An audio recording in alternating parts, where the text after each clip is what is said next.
सो firstly तो congratulations Aditya thank you. Faraz के लिए। Thank you. सो कैसी फीलिंग है अभी और कितना डिफिकल्ट था ये कैरेक्टर में खुद को ढालना?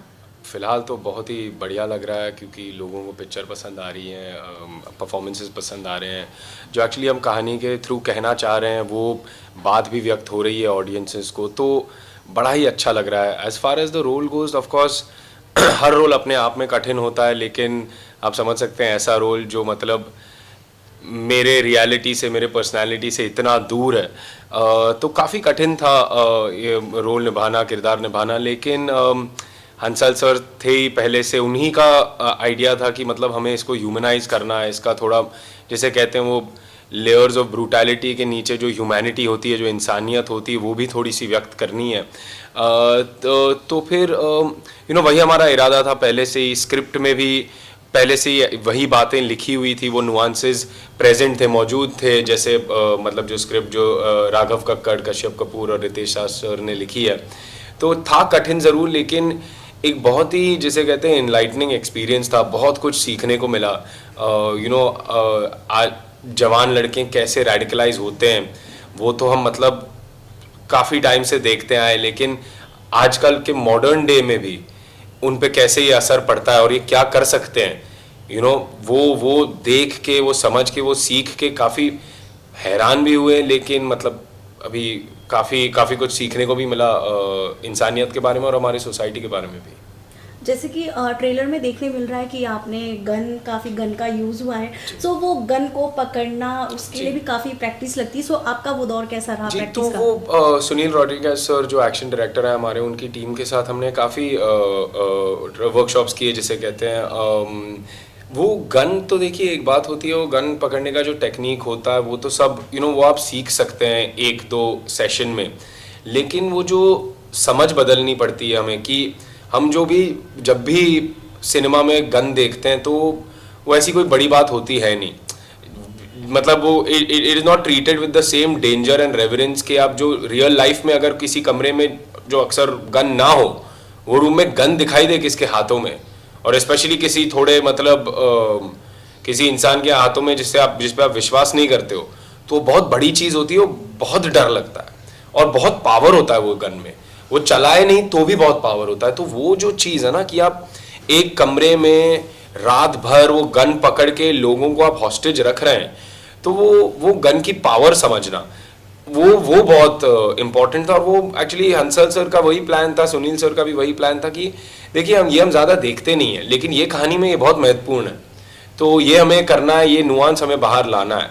लेकिन एक और भी बात है कि हमारे ट्रेनिंग में सुनील सर और उनकी टीम ने बहुत इम्पोर्टेंस दिया है गन सेफ्टी को।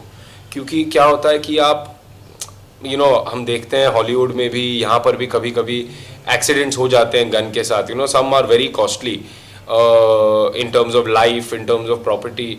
तो आई थिंक वो एक बात हमेशा ध्यान में रखना, क्योंकि वही मैं कह रहा हूँ ना, हम पूरी पिक्चर में मतलब ऑलमोस्ट 80% ऑफ द पिक्चर में वो गन पकड़े रखे हैं, 5 अलग लड़के। तो 5 लड़के जो है किरदार वो है, लेकिन 5 जवान लड़के भी हैं एज एक्टर्स। तो how do you be responsible, how do you make sure that you are not hurting yourself, not hurting other people, not harming the properties, तो वो पूरा उसका सब मतलब ऐसा होलिस्टिक समझ आ गई थी, which was actually really good and very refreshing के हुआ हमारे पिक्चर में ऐसा। सो फराज का जो कैरेक्टर आपने प्ले किया है जी वो करने के बाद कितने दिन तक आप उसी कैरेक्टर में रहे शूट खत्म होने के बाद भी? जी, तो जो कैरेक्टर मैंने प्ले किया उसका नाम निब्रास है। वो मतलब वो ऐसा करते हैं ना, जैसे कहते हैं ना जी कि आप कुछ भी काम करते हैं जिसमें आप लगन मेहनत से आप काम करते हैं, जिस पे समय बिताते हैं आप, तो वो थोड़ा सा आप में रह ही जाता है कहीं ना कहीं, इन terms of whether it is in this case, of course hopefully वो किरदार के क्वालिटीज़ ना आ जाए, बट वो जिससे जो जो समझ मिली है इसमें ये काम करके, ये कहानी पे काम करके, हंसल सर के साथ काम करके, तो वो सारी चीज़ें मतलब मैं ऐसा मानता हूँ कि मैं आई वुड होप कि I keep it with me और मैं आगे ले जा सकूँ। कभी कभी कोई कैरेक्टर लाइट कम हो गया ना। चेक करो।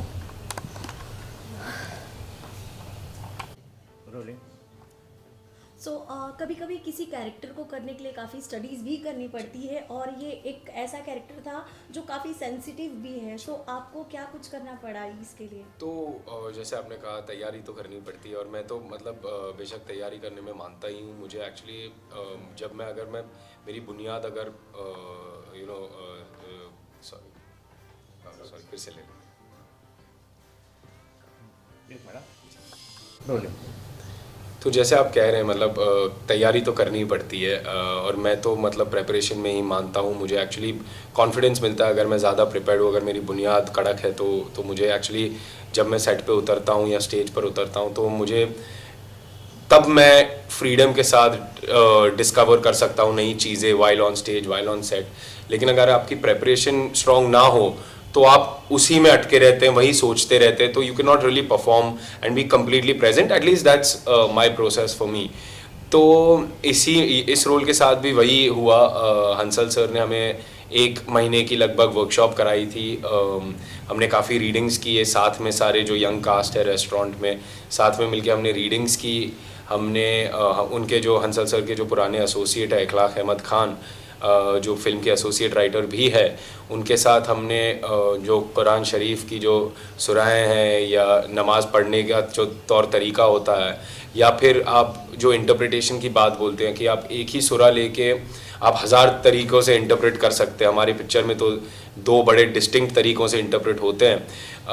तो ये सारे जो एस्पेक्ट्स है उस पे हमने काम किया। खैर हमने अपना खुद का भी रिसर्च और रीडिंग किया और आई थिंक वही था कि आपको समझना है कि ये लड़के लोग इस मुकाम तक कैसे पहुंचते हैं, वो इम्पोर्टेंट था। और as an actor I think आपका मेन जॉब रहता है कि you have to make the audience believe that what you're saying and doing is true and it's honest. So how do you get yourself to believe what this character is saying and doing? मतलब ये इतना घिनौना काम है, इतना reprehensible काम है, ये करते हुए ये जो कहते हैं वो कहते हुए तुम कैसे बिलीव कर पाओ एज एन एक्टर वो किरदार को। तो वो एक्चुअली सबसे बड़ा चैलेंज था। बट मैं शुक्रगुजार हूँ कि हंसल सर की गाइडेंस के साथ हम वो कर पाए। जैसे कि आपने कुरान शरीफ का जिक्र किया अभी, सो आपका रिलीजन और जो आपने कैरेक्टर प्ले किया है वो काफ़ी अलग है। सो उन चीज़ों को दिमाग में रखकर क्या कुछ करना था, बिकॉज वो एक बहुत ही डिफरेंट रीजन हो जाता है। देखिए एज एन एक्टर आपको हमेशा किरदार भी प्ले करने पड़ते हैं जो आप शायद हो नहीं। मतलब मैं शायद अगर मैं कहूँ कि मैं मास्टर्स करके बैठा हूँ यहाँ पर, लेकिन अगर मुझे कल किसी 10th पास का रोल करना पड़े तो मुझे वो सीखना पड़ता है। मुझे वो चीज़ें जो मैंने शायद लर्न की हो लाइफ में मुझे अनलर्न करनी पड़ती है, नई चीज़ें सीखनी पड़ती है। तो that is a part of a actor's job to do things that you might not normally be or to play roles that are very different from what you are. लेकिन मैं ऐसा मानता हूँ कि जब आप वो करते हैं तो आपकी जिम्मेदारी बढ़ जाती है और आपको फिर तैयारी ज़्यादा करनी पड़ती है, क्योंकि जाहिर सी बात है अगर मैं मुसलमान नहीं हूँ और मुझे अगर कुरान शरीफ की सुराह पढ़नी है या नमाज़ पढ़नी है तो फिर लोगों की निगाहें डटी रहेगी। लोग भी बोलेंगे कि भाई देखो गलती यहाँ वहाँ हुई है या नहीं हुई है, तो वो मतलब जाहिर सी बात है उस पर थोड़ा सा प्रेशर, थोड़ी सी रिस्पॉन्सिबिलिटी बढ़ जाती है। लेकिन अगर आप जी तोड़ के मेहनत करो तो शायद परिणाम सही निकले, और आई होप कि हमारे इस केस में भी वही हुआ है। बट मैं वही कहना चाहूँगा कि we were cognizant of the responsibility. मतलब हमें पता था कि बहुत बड़ी जिम्मेदारी है, एक्स्ट्रा जिम्मेदारी उठाई है हमने, लेकिन उसी के लिए हमने वो 1 महीने का प्रेपरेशन और वर्कशॉप किया जो आई थिंक सब करके सही निकला है कुछ। तो ट्रेलर देखने के बाद आपके पापा का क्या रिस्पॉन्स था? तो ट्रेलर देखने के बाद, पिक्चर देखने के बाद उनको तो बड़ी अच्छी लगी पिक्चर। उनको जो हंसल सर कहना चाह रहे थे कहानी के थ्रू, जो राइटर्स कहना चाह रहे थे कहानी के थ्रू, उनको भी वो बात काफ़ी अच्छे से समझ में आई। उनको परफॉर्मेंसेस भी काफ़ी अच्छे लगे। हमने तो बैठ के मतलब हम हर परफॉर्मेंस के बाद जो भी हम एक दूसरे का अगर काम देखते हैं तो हम 1, 2, 3 घंटे बैठ के बस बतियाते हैं उस पर, उसको एनालाइज करते हैं। तो हमने इसी के साथ भी वही किया। लेकिन मैं काफ़ी खुश हूँ कि उनको परफॉर्मेंस पसंद आया। क्या कभी ऐसा हुआ है कि आपको किसी प्रोजेक्ट के लिए अप्रोच किया गया हो, बट आपको पहले आपको मतलब पापा से डिस्कस करना आपको पसंद हो कि हाँ मुझे इस कैरेक्टर के लिए? नहीं, मैं प्रेफर करता हूँ कि मैं अपने डिसीजंस खुद ही लूँ। ऑफ कोर्स मैं उनकी एडवाइस तो लेता ही हूँ, मतलब वो इतना नॉलेज है उनको, इतना एक्सपीरियंस है, वो मेरे लिए केयर भी करते हैं, तो मतलब ऑफ कोर्स मैं बेवकूफ़ रहूँगा अगर मैं उनकी सलाह ना लूँ। लेकिन ऐसी चीज़ों के लिए जो कहानियों के पिक्चरों के डिसीजन लेने पड़ते हैं या वो सब चीज़ों के लिए मैं अपने इंस्टिंक्ट में मानता हूँ, क्योंकि अगर आप किसी और का सुन के, no matter how well meaning, अगर आप किसी और का सुन के आप डिसीजन ले रहे हैं, आप काम कर रहे हैं, तो आपका काम नहीं होता है। फिर अगर आप सक्सेसफुल हुए या फेल हुए तो फिर वो सक्सेस या फेलियर आपका फील नहीं होता है, which is a little bit of a dangerous thing. तो मैं ऐसा मानता हूँ कि खुद की डिसीजंस लो, सोच समझ के लो, लेकिन खुद के डिसीजन लो। शूटिंग के वक्त कोई ऐसा इमोशनल मोमेंट हुआ हो सेट पर जो आप शेयर करना चाहें आपके फैंस के साथ? तो वैसे तो काफ़ी इमोशनल मोमेंट्स थे, काफ़ी वार्म अफेक्शनेट मोमेंट्स थे। हमने कोविड बबल में रहकर साथ में पिक्चर बनाई है, तो आई थिंक वो पूरी टीम के साथ, हंसल सर के साथ इतना इतना सुंदर वक्त गुजरा हमारा। हंसल सर कुकिंग बढ़िया कर लेते हैं, तो हम अक्सर जो हमारा ब्रेक डे होता था, अगर अगले दिन ब्रेक है या टर्न अराउंड है जिसे कहते हैं, तो हम सर के रूम पे चले जाते थे। सर बढ़िया सा खाना बनाते थे और हम साथ में मिलके जो खाते थे, मतलब ऑलमोस्ट सच में कहूँगा मैम कि ये फैमिली वाली फीलिंग आई थी बनाते समय। हम सब नए थे, हम सब अपना करियर वन वे और अनदर चालू कर रहे हैं या शुरुआत हो रही है करियर की। और फिर हंसल सर जो मतलब उन्होंने तो मतलब इतनी कमाल की पिक्चरें बनाई। उन्होंने जस्ट स्कैम बनाई थी, स्कैम आई थी, स्कैम हिट हो गई थी, तब हम साथ में मिलके उन्होंने ये पिक्चर बनाई। लेकिन तो मतलब हम सब प्यार मोहब्बत से काम कर रहे थे। हंसल सर का जो विजन था उसको हम एग्जीक्यूट करने की कोशिश कर रहे थे, तो बड़ा ही सुंदर वक्त गुजरा। इसी के साथ ही आदित्य, अगर आपको इन फ्यूचर अगर बॉलीवुड के किसी एक्टर एक्ट्रेस के साथ स्क्रीन शेयर करने का मौका मिले तो आप किसके साथ करना चाहेंगे? ओ, ये तो बहुत लंबी लिस्ट है, मतलब मैं किसी एक का नाम लूँ तो फिर वो बाकियों के लिए डिससर्विस होता है। बट मैं कहूँगा कि मतलब इतनी लंबी लिस्ट है मैम। अगर आप कहो कि राजकुमार राव सर के साथ काम करना चाहूँगा। रणबीर कपूर की एक्टिंग तो मतलब बचपन से पसंद आती है। आलिया भट्ट कमाल की एक्टर है। पंकज त्रिपाठी सर कमाल हैं। नवाजुद्दीन सिद्दीकी सर भी हैं। कभी शायद पिताजी के साथ भी काम करने का मौका मिले तो बेशक करना चाहूँगा। अगर पिताजी के साथ आपने जिक्र किया, पिताजी के साथ अगर आप काम करना चाहेंगे उस वक्त आपके दिमाग पे क्या, क्योंकि आपके डैड बहुत ही दिग्गज एक्टर है जिन्होंने पता अनगिनत फिल्में दी हैं जो आज भी एवरग्रीन की तरह चल रही है। सो कैसा कैरेक्टर आप उनके साथ प्ले करना चाहेंगे? वो तो कहानी पे डिपेंड है। मतलब उनके साथ या तो ड्रामा या तो कॉमेडी। मतलब मैंने उनको अपने बचपन में उनके नाटक करते हुए देखा है, तो मतलब वो जो ड्रामा में भी जो काम करते हैं, जो मतलब जो चीज़ें ला पाते हैं, वो भी बड़ी बड़ी सीख मिल सकती है एज एन एक्टर मुझको। बट ऑफ कोर्स कॉमेडी में भी तो वो मतलब कमाल है ही। तो आई थिंक मैं that would depend on the story to be honest. Okay, आपसे अगर पूछे कि आपके फादर की कौन सी ऐसी फिल्म है अब तक की जो आपकी फेवरेट है?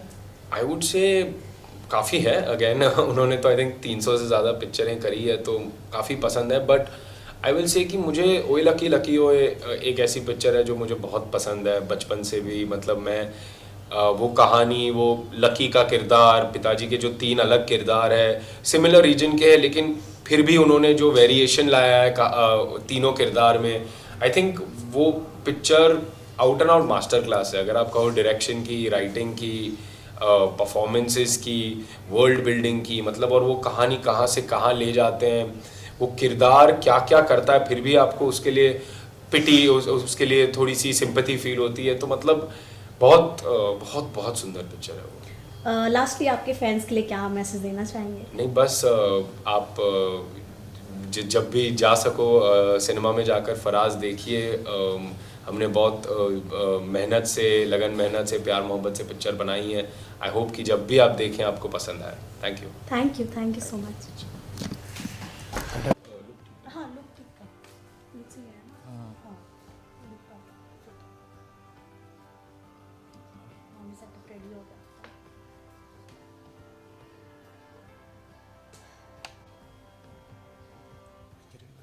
ट्रेलर बाकी बहुत अच्छा है। आपने Movie- picture देखी? अभी पिक्चर के लिए टाइम नहीं मिला अभी क्योंकि एक भी किक ऑफ नहीं आया है, बट ट्रेलर तो बहुत अच्छा है। ट्रेलर तो मतलब बहुत पसंद आया मुझे। पिक्चर भी देखी। ट्रेलर इतना एक्साइटिंग है तो फिर मूवी देखना ही पड़ेगा।